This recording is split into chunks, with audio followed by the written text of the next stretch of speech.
तब कथामृतम तप्त जीवनम कविभिरीडितं कल्मषापहं श्रवणमंगलम श्रीमदाततं भुवि गृह्णन्ति ये भूरिदा जनाः।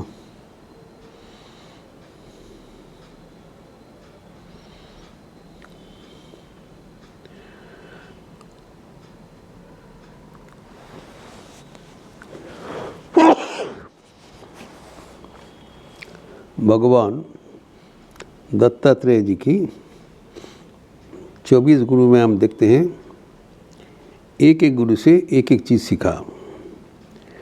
जैसे कुमारी कन्या से सीखा एकांतवास होना चाहिए, शूरगुल नहीं होना चाहिए, एवं एकांतवास का सदुपयोग होना चाहिए। तब एकांतवास हमारे लिए फ़ायदेमंद होगा, हमारे मन को भगवतमुखी करेगा। इसका विस्तृत चर्चा हम कर चुके हैं। इसका परवर्ती गुरु, जिसका शुरुआत हम लोग किए थे, विंशतितम 20th, वो था बाण चलाने वाला तीरंदाज, शूटर। हम जानते हैं बाण चलाने के समय मन को एकाग्र करना जरूरी है। मन का एकाग्रता ही सबसे महत्वपूर्ण चीज़ है।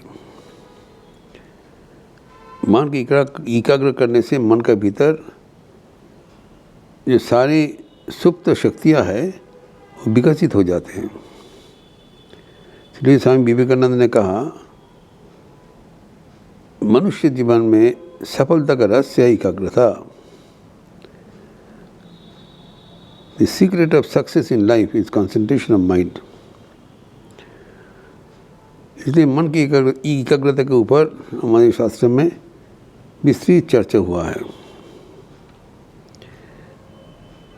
तो यहाँ पर भी उल्लेख है, जो तीरंदाज वो कैसे एकाग्र है कि वो निशाना साधा है शिकार के लिए, भगवान लाभ करने के लिए, शिकार करने के लिए। तो उनका जो एकाग्रता उसे सीख लिया।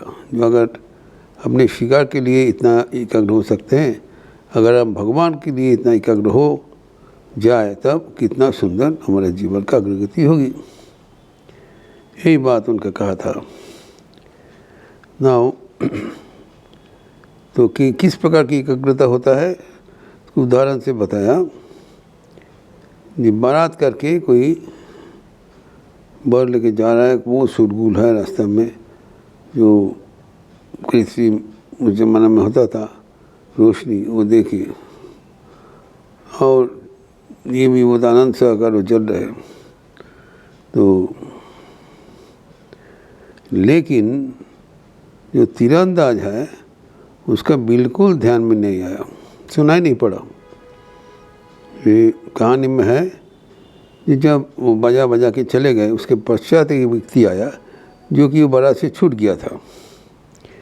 तो आके देखा एक व्यक्ति बैठे हैं, तो उनको पूछा कि अच्छा ये लोग आया किस दिशा से चले गए। वो तो कुछ बोलने में असमर्थ हुआ। बारात आया चले गए, उसके कोई फर्क नहीं पड़ा। इसको कहलाता है एकाग्रता, जो कि भगवान श्री रामकृष्ण ने भी कई बार इसको उल्लेख किया है विभिन्न कथा में। जो अभी और भी एक उदाहरण देते हैं भगवान श्री रामकृष्ण, एकाग्रता कैसे एकमात्र लक्ष्य के प्रति रहता है। एक व्यक्ति वो मछली पकड़ रहा था। तो जब मछली पकड़ रहा था, जब उसका जो खाना है, शिकार है, जब मछली उसको नज़दीक में आ जाता है और उसको जो मुंह में डाल देता है, तब वो उनका जो बर्शी है, हुक है, उसको लेके भागता है, वक्त में उससे फंस जाता है। और उसी समय इनको सावधान तो अवलंबन करते हुए ठीक सही समय पर उनको खींचना है, ताकि मछली उनको हाथ में कब्जा में आ जाए। जब वो व्यक्ति युवा जब अनेक समय से बैठे हैं, जब देखा जी मछलीगण इसको ऊपर आ गया, और जो शिकार दिया था उसको जो बार बार इधर उधर कर रहे हैं उसको खाने का प्रयास कर रहे हैं, जैसे खाएंगे तब वो नीचे उनका जो दात्री है उनको सूचना दे देगा, तब उन लोग आके उसको देखभाल करेंगे। तो ये जो उनको इतना प्रक्रिया है, लेकिन जब वो एकाग्र हो जाएंगे तो कुछ फर्क नहीं पड़ेगा। देखिए व्यक्ति एकाग्र होकर वो मछली पकड़ रहा था और उसी समय एक व्यक्ति उधर विदेश से बाहर से आए हैं, ये गांव में किसी को तलाश करते हुए उनको पूछा, अच्छा ये व्यक्ति कहाँ रहता है? ये कोई उत्तर नहीं दिया। कई बार पूछ के जब वो निराश हो गए तब चले गए गुस्सा के साथ। कम से कम बोल सकते कि हम नहीं जानते कि हम नहीं बताएंगे, कुछ उत्तर ही नहीं दिया उसको। तो फिर वो नाराज होके पैदल चले जा रहे थे। इसके बीच में जो मछली पकड़ रहा था वो मछली पकड़ लिया। पकड़ के जब मछली को वो ऊपर में ले आया तब वो चैन का सांस लिए। एवं तब उसकी याद रहा कि कोई व्यक्ति आपको पुकार रहा था, तो देखा कोई नहीं है, तब किसी ने बताया न दूर वो व्यक्ति चले जा रहा है। तब ये दौड़ दौड़ के उनको पास गया, जब सुनिए सुनिए, हमारा क्या सुनना है? नहीं, आप जो तब आए थे तो आप किस कारण के लिए आए थे? ये व्यक्ति बहुत नाराज़ हो गए, इतने बार तुम्हारे पास जाके पूछा, आप एक भी उत्तर नहीं दिया, अभी दौड़ दौड़ के हमारे पीछे आके पूछने का क्या मतलब है? आप तब क्यों नहीं बोला? तब उन्होंने बताया, आपका वचन मुझे सुना ही नहीं पड़ा। मेरा तब वो मछली का पकड़ने का ध्यान में पूरा शरीर मन इतना निविष्ट हो गए कि हम तुम्हारा वाणी सुना ही नहीं पड़ा। This is important. जब मन एकाग्र हो जाएगा तब उन सब इंद्रिया बंद हो जाएगा, एकमात्र ध्येय के प्रति उनका मन का मनोनिवेश होगा, और जितने भी इंद्रियां हैं वो मन का सहयोगी होगा।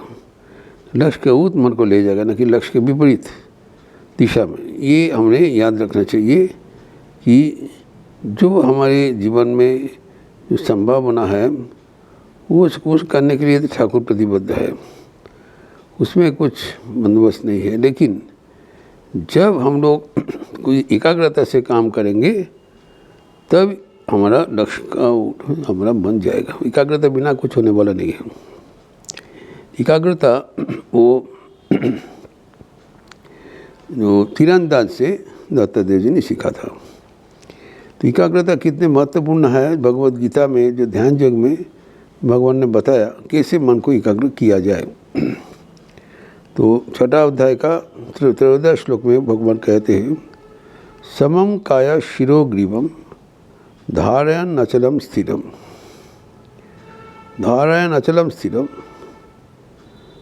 तो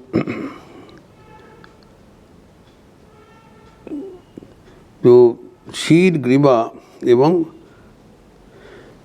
जो माथा, शीर ग्रीवा एवं शरीर वो सीधा रख के, तो अभी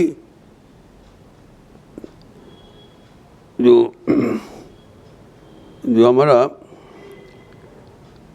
जो मन का जो अभी स्वदिशान अवलोकन,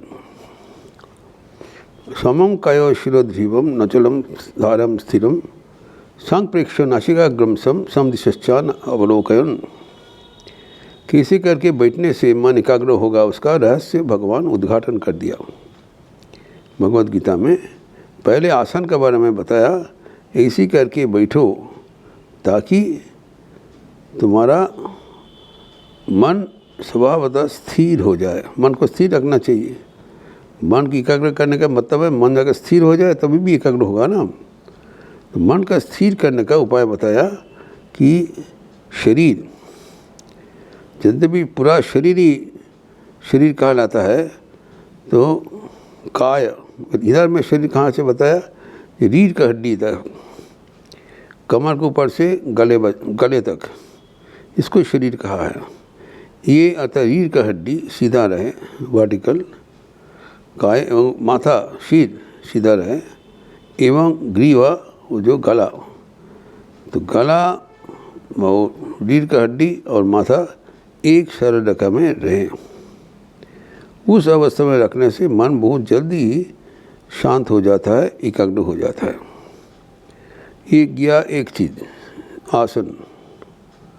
हाँ, उसके आगे बताते हैं कि संप्रेक्ष नासिका ग्रहण जो उनका जो दृष्टि होगा सिर्फ नासिका के अग्रभाग में देखे, एवं दिशा ना अवलोकन, इधर उधर ना देखें। हमारी जो दृष्टि है वो हमारे मन को बराबर चंचल कर देते हैं। इसलिए दृष्टि का जो गतिविधि है, जागृत अवस्था में हमारे 10 दिशाएं हैं, 10 दिशाएं, जैसे कि उत्तर दक्षिण पूर्व पश्चिम 10 है। फिर वो बीच में जो समय है उसमें से एक एक जो हम पकड़ सकते हैं जो दिशा, कई दिशा में अगर हम दृष्टि ना जाए, दिशा में दृष्टि जाने से ही मन चंचल होगा। तो दृष्टि एक लक्ष्य में स्थिर करना पड़ेगा। उसे लिए बताया कि हमारे ये आँखें वो उन्मीलित ना रहे, निमीलित ना रहे। और उन्मीलित रहने से चारों ओर देखते हुए मन चंचल होगा, और निमीलित रहने से हम सो जाने का भी संभावना है। अर्थात हमें जागृत होकर बैठना पड़ेगा, एवं उसके लिए जो हमारे जो दृष्टि वो स्थिर हो। तो इसीलिए बताया कि ज़्यादा उत्तर पश्चिम पूर्व दक्षिण, then वायु ईशान नैऋत, जो ये 4 जो है ईशान अग्नि नैऋत वायु, ये 8 दिशा हैं ऊर्ध्वाधर। तो दृष्टि कहीं पर ना जाए, दृष्टि को एक मुखी करे। वो जो हमारे दोनों जो ये है दृष्टि है, जो हमारा जो नासिका के अग्रभाग में देखें। देखने से क्या करना पड़ेगा कि आंखें थोड़ा खोले थोड़ा बंद करें। हाँ, आंखें पूरा बंद करने से नींद आने का संभावना है, पूरा खुला रहने से मन चंचल होगा। जब मन ना पूरा खुला है, ना कुछ पूरा बंद है, इसी अवस्था में जो हमारी जो बुद्धि है उसको जगह स्थिर कर दिया जाए, बस उसमें से पैदा चलेगा। तो अभी जो रीढ़ का हड्डी का बताया, जो सीधा करना पड़ेगा, कोई आसन नहीं बताया, जैसे सहजासन है, वज्रासन है, सुखासन, ये सब नहीं बताया। सिर्फ बताया कि अगर हमारा रीढ़ का हड्डी सामने झुक जाए तो पीछे चले जाने से उसमें जो तमोगुण का प्रभाव होगा, सामने चले जाने से नींद आ जाएगा, और दाहिना बायां जाने से मन चंचल होगा। अर्थात स्थिर अचंचल एकदम सीधा सरल रेखा में रखा जाए तो मन का स्थिर करने के लिए फायदेमंद है। एवं दृष्टि भी हमारा ना खुला रहे आँख, ना बंद रहे। बंद होने से नींद होने का संभावना है, खुला रहने से मन चंचल होगा। सो फिर नासिका अग्र में अगर दृष्टि हम स्थिर करें तो बहुत आसानी से मन शांत हो जाएगा। मन शांत हो जाने से मन एकाग्र हो जाएगा। वही जीवन का लक्ष्य है। एकाग्र हो जाएगा तो उस मन में भगवान का छवि दिखाई पड़ेगा। ये है सीधा बात जो कि दत्तात्रेय जी ने जो तीरंदाज से सीखा था। इसका आगे और भी कई गुरुओं हैं, उसका चर्चा हम लोग करेंगे। और ये जो दत्तात्रेय जी के प्रसंग, ये हमें याद रखना चाहिए एवं जीवन में अपनाना चाहिए। ओम शांति शांति शांति। हरि ओम तत्सत। श्री राम कृष्णार्पणमस्तु। ये पावन प्रसंग से हम लोग जुड़े रहते हुए विभिन्न गुरुओं से जो दत्तात्रेय का सीख मिला था, वो सीख हम हमारा अपना अपना जीवन में रूपांतरित करने के लिए प्रयास होना चाहिए। ये प्रसंग और भी बढ़ती हुई है, हम लोग अगले दिन विस्तार करेंगे। आप लोग अच्छा रहिए, स्वस्थ रहिए, आनंद में रहिए। नमस्कार।